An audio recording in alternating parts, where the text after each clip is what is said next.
আসসালামু আলাইকুম। আশা করছি সকলে অনেক অনেক ভালো আছেন। আজ ২১শে শ্রাবণ ১৪৩২ বঙ্গাব্দ। আজকের তাপমাত্রা ২৮ ডিগ্রি সেলসিয়াস।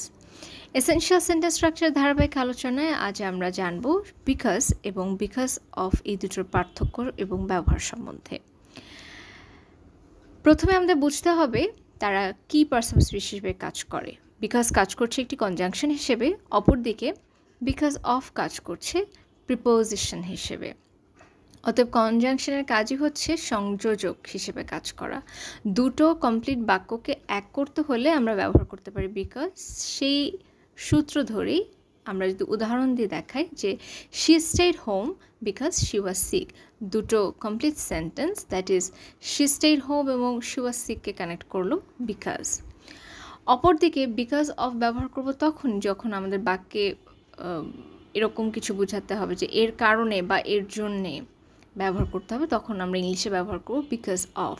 কিন্তু আমাদের মাথায় রাখতে হবে যে বিকজ অফের পরে আমরা কখনোই কোনো কমপ্লিট সেন্টেন্স বসাতে পারবো না। আমাদেরকে সেক্ষেত্রে শুধুমাত্র নাউন অথবা একটি নাউন ফ্রেজ ব্যবহার করা যেতে পারে। উদাহরণ, she stayed home because of her illness.